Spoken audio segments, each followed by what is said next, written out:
regardless of whether you or today's society or anybody you come in contact believes it or not, men and women were made different by God. Do y'all agree with that?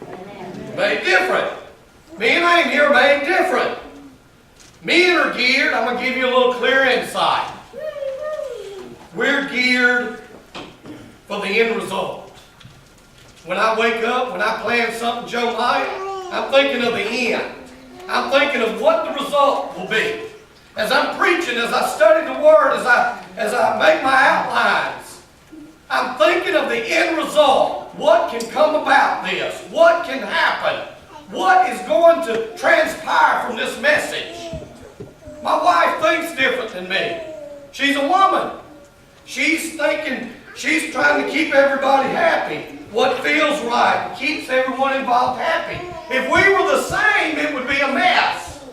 If all I thought of was what keeps everybody happy, Joe, all my messages would be happy little messages. Just come to church. Pay your little money.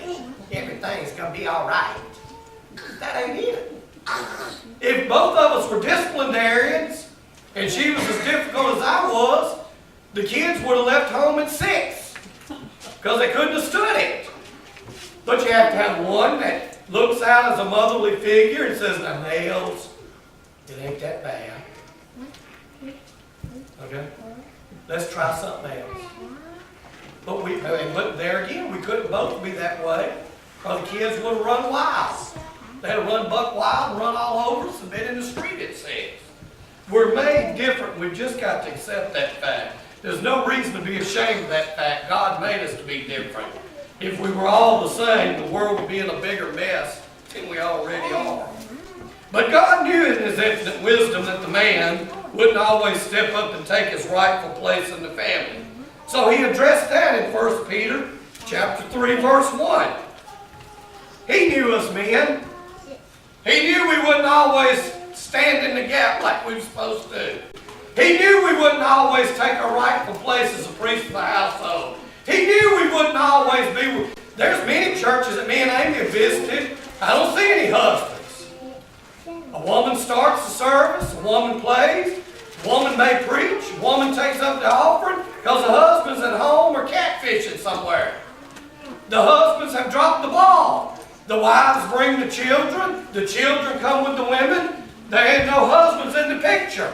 They're somewhere else where they ain't supposed to be. And God knew that. He knew that when He made us. So He gave an outlet here.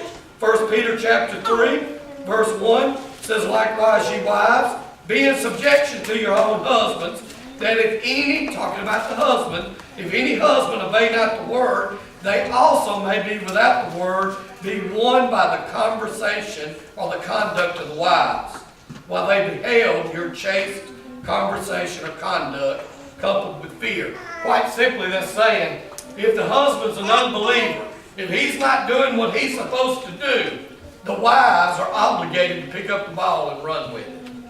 And hopefully that the husband will see by their conduct, by their conversation in the King James Version, that this is good. This is a good thing to have. And sometimes you can win the husband back. But somebody's got to raise those children. And if he drops the ball, you got to pick it up. Same as in my house. When I've dropped the ball, Amy has had to pick it up.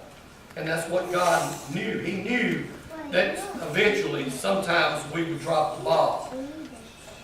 First